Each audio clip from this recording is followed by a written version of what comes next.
Assalamualaikum warahmatullahi wabarakatuh. Selamat siang semuanya. Alhamdulillah ketemu lagi nih bersama SMK Telkom Banjarbaru dan saya Miss Isma Ramadhani Siregar.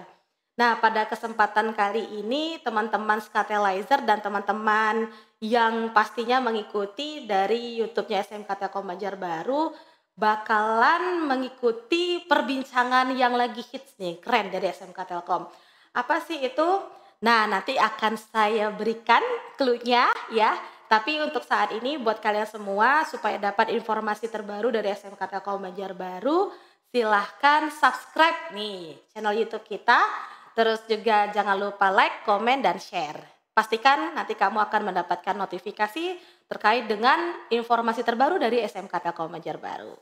Oke, dan clue-nya pada hari ini adalah Jepang. Nah, apa ya? Kok tiba-tiba Jepang ya? Apa ada filmnya atau musiknya atau apa? Eits, bukan ya. Dan ini dia, SMK Telkom Banjarbaru itu kan sekarang sudah menjadi SMK Pusat Keunggulan. Di mana ini juga merupakan tahun ketiga di mana kita mendapatkan salah satu program menarik yaitu persiapan program magang ke luar negeri dan salah satu destinasinya ataupun tujuannya yaitu Jepang. Nah, pasti nih teman-teman Skatelizer nih ngelihat, wih Jepang ya keren banget.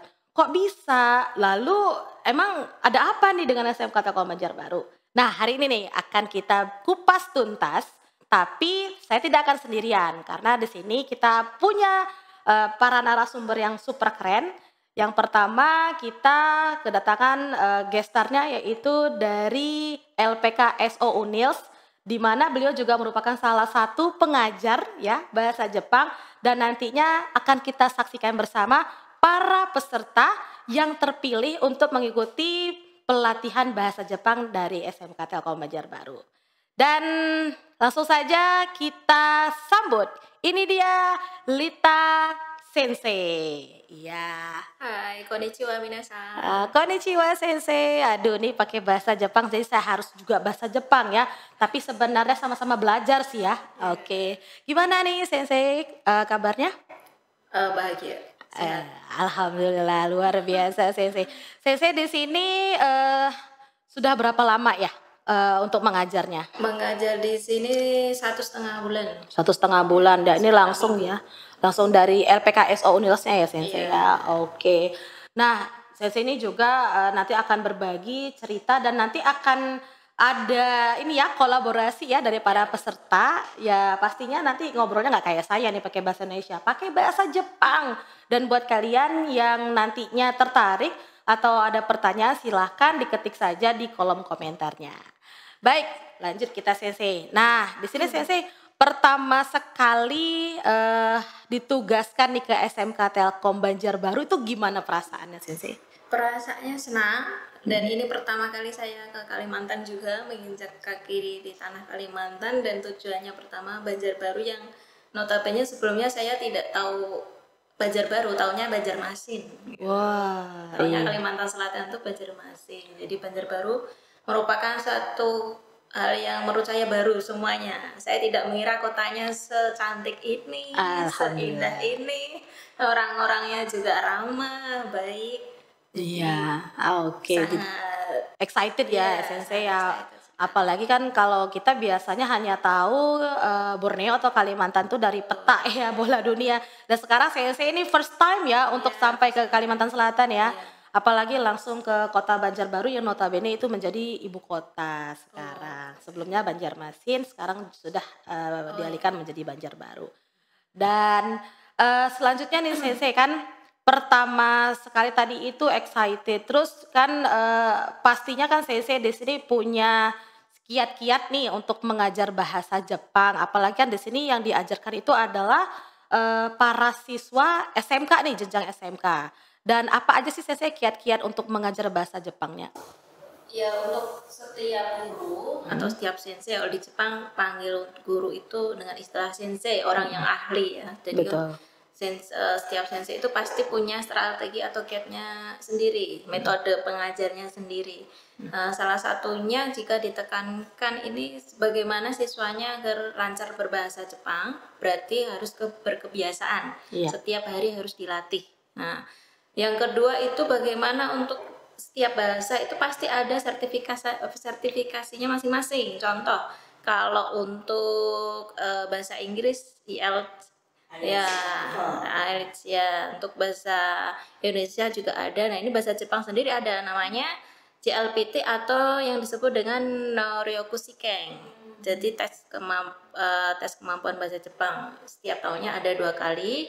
Nah, karena targetnya hanya mengajar 3 bulan dan harus lulus JLPT N5, maka siswa dituntut untuk lebih bisa mengerjakan itu dan lulus melebihi poinnya. Jadi N5 berarti para siswa diwajibkan untuk menyelesaikan satu buku, di mana satu buku itu wajib untuk mengikuti tes JLPT N5 itu tadi. Seperti itu. Jadi kiatnya selain untuk lancar berbicara juga harus lulus sertifikasi seperti itu. Iya, benar banget Sensei. Karena memang di kita sendiri Sensei ya untuk komunikasi apalagi menggunakan bahasa asing, bahasa Jepang ini juga kita belum belum familiar karena memang yang kita pelajari itu saat ini adalah bahasa Inggris. Akan tetapi memang banyak sekali siswa-siswa kita yang sekarang itu sudah mulai mempelajari bahasa asing selain bahasa Inggris. Itu banyak sekali ya Sensei, bisa melalui tadi itu ada film, anime gitu ya. Betul ya, Jepangan gitu ya. Apalagi yang suka banget sama cosplay nih, yang banyak tuh pakai kostum-kostum kayak Naruto gitu ya. Apalagi pakai Doraemon. Iya, baik. Dan tadi Sensei kan menyebutkan bahwa ada pembelajaran di mana di situ kan ada buku panduannya dan nanti notabene akan diberikan tesnya. Pada akhirnya pelatihan diberikan tesnya untuk mengukur sejauh apa kemampuan mereka dalam berkomunikasi, lancarkah, terus nanti ada tingkatannya Sensei ya. Betul. Nah, itu bisa dijelaskan Sensei misalnya dari tingkatan ini sama ini itu maksudnya untuk mungkin ini mahir, ini masih cukup atau apa seperti itu. Silakan Sensei. Iya, kalau untuk JLPT atau Noryoku Shiken tes kemampuan bahasa Jepang itu ada 5 level. Yang pertama yang paling pemula, untuk pemula itu N5. Jadi untuk para siswa ini sebisa mungkin lolos poinnya, grade-nya itu N5 sudah lulus. Naik lagi ke tengahnya itu N4. Betul. Kemudian yang tengah N3. Betul, N3 itu harus, kan buku panduannya itu untuk pemula Minano Nihongo namanya ya. Untuk buku paket bahasa Jepang itu Minano Nihongo ada 2, Minano Nihongo 1 sama Minano Nihongo 2. Nah, untuk N5 itu cukup Minano Nihongo 1 sudah mengerti atau memahami semua isi, diwajibkan untuk diharapkan untuk lulus N5. Kemudian di Minano Nihongo 2 bisa masuk ke N4 dan selanjutnya untuk N3. Nah, untuk lebih ke mahirnya lagi itu N2. Ya, N2 itu berarti kalau tidak salah 2000 kanji, harus hafal 2000 kanji. N5 saja harus hafal minimal itu 210 kanji. Wow. Nah, terus kemudian yang paling tinggi itu N1. Itu sudah tingkatnya biasanya untuk orang asing Jepang. Kita kan orang asing ya, bagi orang Jepang itu setingkat anak mahasiswa S2, mahasiswa S3 itu biasanya mau tidak mau ambil N2, N1 gitu. Jadi kalau untuk orang asing yang lolos N1 biasanya diberi kayak plakat gitu, kayak kalau YouTube itu ada plakat silvernya semacam itu. Jadi kayak penghargaan bahwa bisa menyelesaikan N1 dengan wah, keren juga ya. Dan untuk ininya Sensei, untuk masa berlaku sertifikatnya tadi itu kalau kita TOEFL mungkin 2 tahun ya. Kalau untuk N1 GTES-nya tadi itu berlaku berapa lama Sensei? Bisa dipakai untuk seterusnya. Iya. Karena memang karena kan itu tesnya mendaftar kan 1 tahun 2, kalau di Indonesia 1 tahun 2 kali di bulan Juli dan bulan Desember. Sebelum tes dimulai itu pendaftarannya 2 bulan sebelumnya. Kenapa itu 2 bulan sebelumnya? Karena data diri peserta dikirim ke Jepang. Terus nanti dikirimkan lagi kartunya itu dari Jepang langsung, jadi tulisannya bahasa Jepang semua. Jadi memang koordinasinya langsung pusat dari Jepang. Gitu. Setelah tes, menunggu hasilnya itu sekitar 1,5 bulan lah, 2 bulan, dikirim via pos ke alamat masing-masing. Nah, kalau amplop coklatnya itu kecil, tidak ada sertifikatnya, berarti tidak lolos. Kalau coklat amplopnya besar, dipastikan itu lolos karena sudah ada sertifikatnya sekalian. Tanda lolosnya dari ukuran itu aja amplop ya. Kalau kecil berarti tidak lolos. Wah, saya kira nanti kalau misalnya dapatnya amplop kecil nih, duit nih kayaknya isinya nih ya. Ternyata Anda belum lolos kayak gitu ya. Amplop kecil biasanya isinya nilai poin-poinnya per. Gitu. Ada grammarnya, ada vocabnya, seperti itu. Berapa poinnya. Gak jauh beda sama bahasa Inggris kalau gitu ya, Sensei ya. Oke. Nah, ini juga penting nih, Sensei, kayaknya biasanya nih kan anak-anak kita nih, siswa-siswa kita tuh belajar bahasa Jepang itu mungkin yang umum aja, misalnya kayak tadi nih, kayak tegur sapa misalnya arigatou gozaimasu, konnichiwa, konbanwa. Dan itu kan mungkin yang umum ya, Sensei ya. Tapi sebenarnya nih buat Sensei sendiri, apa sih tolak ukur atau apa nih poin pentingnya kalau kita tuh bener-bener ingin menguasai bahasa Jepang? Nyawa dari sebuah bahasa Jepang adalah harus hafal hiragana, katakana, agar bisa membaca kanji. Jadi nyawa jiwa yang utama adalah hafal di luar kepala hiragana dan katakana. Tuh. Jiwanya istilahnya, roh utamanya. Hiragana, kata itu mau tulisan tertulis dan harus di luar kepala. Di luar kepala, coba bayangin ya, kalau saya udah nggak tahu itu ya, yang kayaknya umum kayak Haji Mimashite yang sekarang lagi viral-viral gitu lah, Sensei ya, dijadikan sound gitu kan ya. Oke, nah berikutnya Sensei, ini kalau secara keseluruhan ya Sensei ya, kita itu kan memang sebaiknya sih bisa menguasai berbagai jenis bahasa asing. Nah, kalau untuk Sensei sendiri mungkin di sini sebagai penguatan aja nih buat para siswa kita, bahwa kalau mempelajari bahasa itu keuntungan yang didapatkan, Sensei. Keuntungan yang didapatkan ya seperti bahasa Inggris juga sama, kita belajar bahasa asing, kita mengenal budayanya, otomatis kita mengenal karakter orang-orang yang kita pelajari, bahasa yang kita pelajari itu menjadi motivasi sendiri bagi seseorang itu belajar bahasa, selain mengasah pola pikir, mengasah otak kanan ya, kalau bahasa itu otak kanan, untuk lebih kreatif, inovatif, dan bisa memotivasi untuk pergi ke negara tujuannya. Itu penting. Karena modelnya tadi kalau ke luar negeri itu nggak bisa pakai bahasa Indonesia tok gitu ya, nggak bisa pakai bahasa kita aja, tapi juga menguasai bahasa asing itu juga penting. Karena apa? Kita nggak pernah tahu ya Sensei ya, kemana kaki kita ini akan mendarat ya, di negara mana. Syukur-syukur buat kalian yang nonton ini ya bisa ke Jepang dan bisa ke semua negara Eropa maupun Asia begitu ya Sensei ya. Oke Sensei, nah sekarang kita agak bergeser ke kelas nih. Kan Sensei kan kemarin mengajar juga untuk kelasnya SMK Telkom, kebetulan karena ada 11 orang, di mana ini sudah berjalan beberapa kali pertemuan ya Sensei ya. Nih Sensei nih bisa nih kupas tuntas tuh Sensei.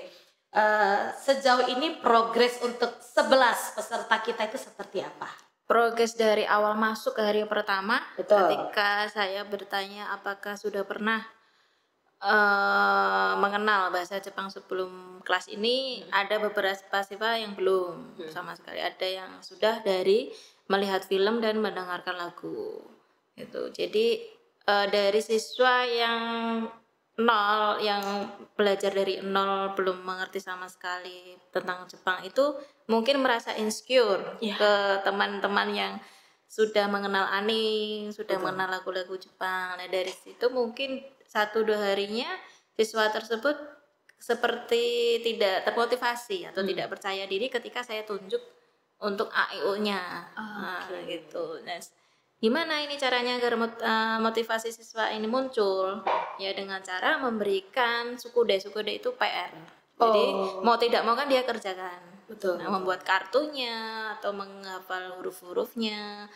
Terus kemudian diberikan kuis-kuis tes setiap harinya.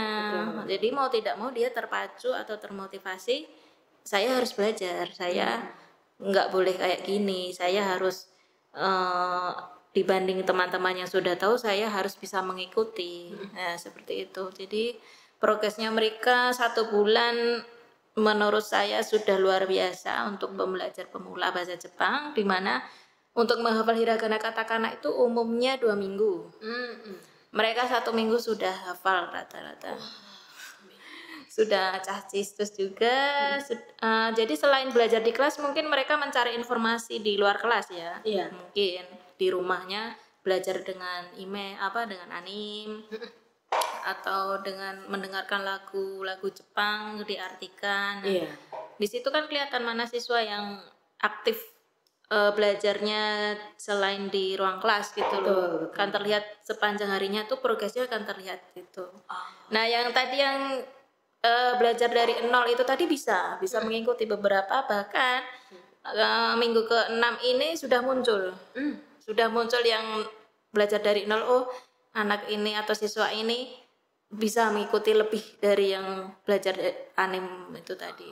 Jadi di luar ekspektasi saya sebagai pengajar malah. Jadi mereka melebihi ekspektasi saya gitu loh. Karena dalam 1 bulan sudah membabat habis 12 bab, 13 bab, di mana itu menurut saya cepat ya untuk belajar grammarnya. Nah, itu. Ini apa hebat, sugoi. Iya, sugoi. Siswa SMK Telkom sugoi. Arigatou gozaimasu. Iya, oke. Nah, ini menarik sekali Sensei, karena apa ya? Begitu Sensei datang, terus mereka itu langsung ini ya Sensei, langsung excited karena mereka itu juga ternyata ada chemistry-nya. Kalau kita lihat, kenapa? Ternyata mereka juga ibaratnya gayung bersambut ya Sensei ya. Artinya ada niatan memang ingin belajar dan ingin mempelajari bahasa Jepang itu sendiri. Iya, betul. Jadi pas ketemu sama Sensei, langsung aja deh cacis. Mungkin ada sedikit yang perlu diluruskan ya Sensei ya. Mungkin ada beberapa pengucapannya. Ya, betul. Terus juga bagaimana caranya kita tuh mengelola kalimat agar mana yang subjek, verb sama objeknya itu sesuai gitu Sensei ya. Betul. Wah, keren banget Sensei. Berarti ini yang 11 peserta kita ini udah ini ya, ibaratnya itu progresnya sudah banyak ya Sensei, karena dorongan dari diri sendiri untuk belajar juga begitu ya. Dan mungkin pendekatan juga dari saya sendiri ke siswa-siswinya. Jadi setiap ada tugas masing-masing tuh saya cek, benar-benar saya cek satu persatu bagaimana ininya progresnya. Jadi mereka nggak serta-merta hanya mengerjakan saja tapi tidak memahami yang dikerjakan. Nah, jadi harus memang per individunya saya cek satu persatu. Benar. Iya, karena penting itu buat kita sebagai pengajar juga. Ya sebaiknya sih tidak hanya cuma transfer ilmu, tapi juga bagaimana mengarahkan, membimbing si peserta kita ini, si siswa ini untuk benar-benar paham di mana kekurangan itu akan bisa ditingkatkan ya Sensei ya, dan di mana yang misalnya keliru itu bisa diluruskan seperti itu. Ya, jadi ketika praktek, kalau percakapan di bahasa Jepang itu namanya kaiwa. Ya, conversation ya kalau di Inggris, bahasa Inggrisnya kaiwa itu. Jadi setiap kaiwa ketika mereka salah pun saya tekankan kepada mereka, tidak apa-apa salah, langsung aja bilang, nanti akan dibenarkan oleh teman sendiri otomatis. Sebagai partner conversationnya akan dibenarkan ini salah, atau mereka ketika tanya saja saya akan membenarkan. Jadi langsung dibenarkan di tempat, jadi si siswa tersebut mengingat gitu, mengingat apa yang salah itu. Lebih mudah ya Sensei, karena kalau kita belajar kesalahan tuh diperbaiki, jatuhnya lebih mudah diingat ya Sensei ya. Betul sekali.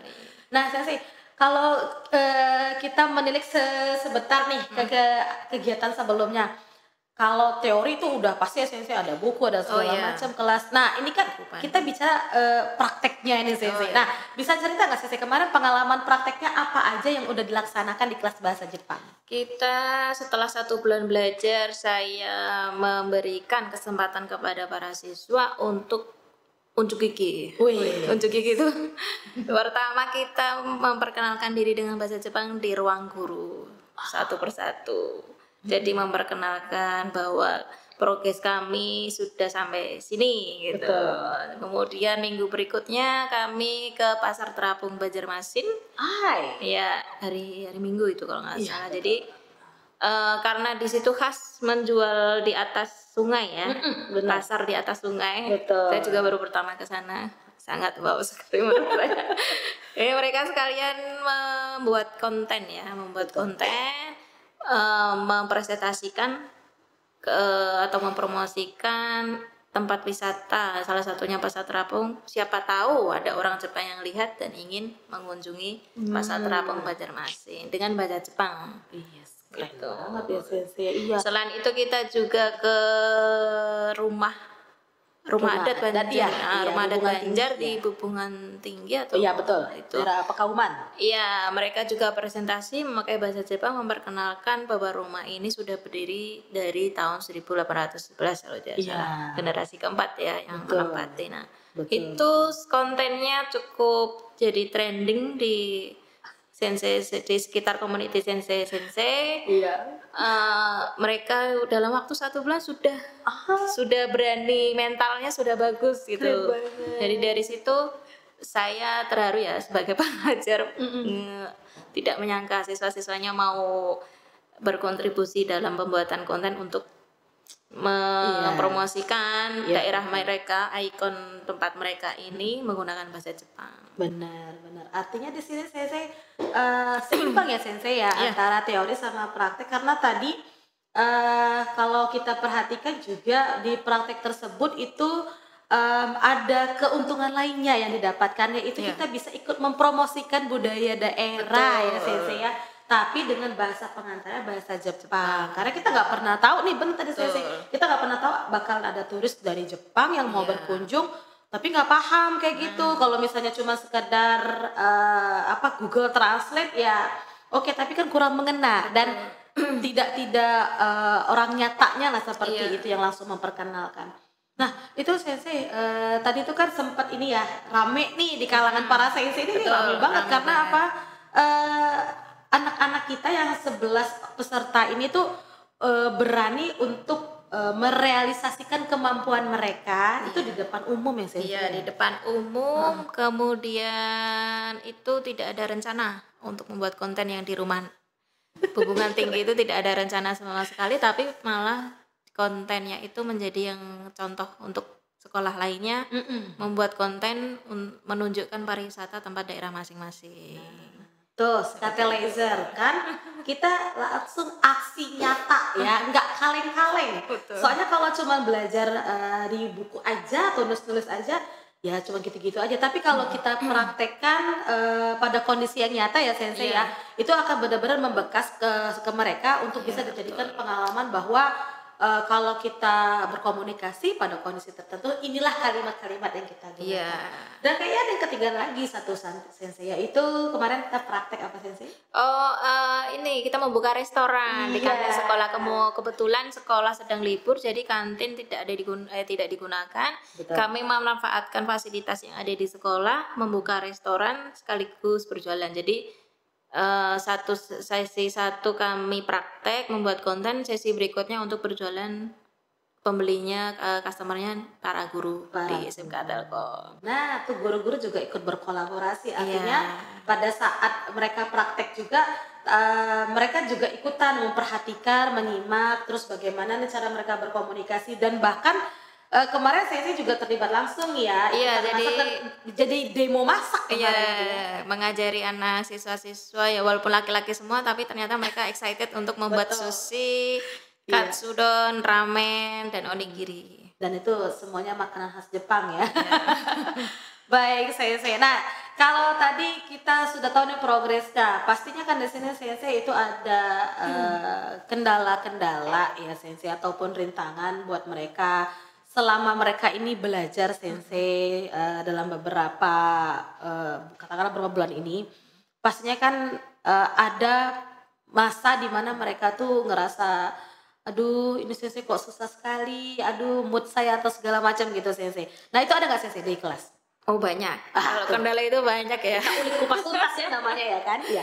Gimana Sensei? Terutama untuk belajar grammar tata bahasa itu Jepang namanya bunpo. Materi bunpo itu sangat membosankan. Bukan bosan sih, maksudnya bagi pelajar pemula, yang orang asing yang belajar sebagai pemula itu susah atau pusing gitu loh. Karena grammarnya memang terbalik dengan kita bahasa Indonesia. Betul. SPOK, kalau di Jepang SKOP. Oh. Jadi keterangan ininya dibalik di depan, predikatnya di belakang. Itu yang terkadang membuat kita untuk menerjemahkan dari bahasa Indonesia ke bahasa Jepang yang bikin pusing. Ini sensei gimana? Artinya kok bolak-balik ini, sensei nggak enak. Nah, seperti itu. Sempat ada yang mengeluh mungkin ya sakit, izin sakit. Semoga itu tidak pura-pura. Ya, saya memahami itu sebagai pengajar kalau memang punponya itu sedikit susah untuk pemula, tapi saya berusaha untuk mengkondisikan situasi kelas itu menjadi asik. Nah, menjadi asik apa? 15 menit kita break dengan menyanyi bahasa Jepang atau dengan games shiritori. Shiritori itu adalah games kosakata. Untuk memperkuat kosakata mereka, saya cek satu persatu menggunakan shiritori games. Jadi mengucapkan perkatanya berkesinambungan. Jadi misal contoh payung kasa, nanti kata belakangnya dilanjutkan teman sebelahnya atau seterusnya seperti itu. Nah, dengan cara-cara main game seperti itu mereka merasa rileks, enggak ya istilahnya sepaneng ya, kayak pusing gitu.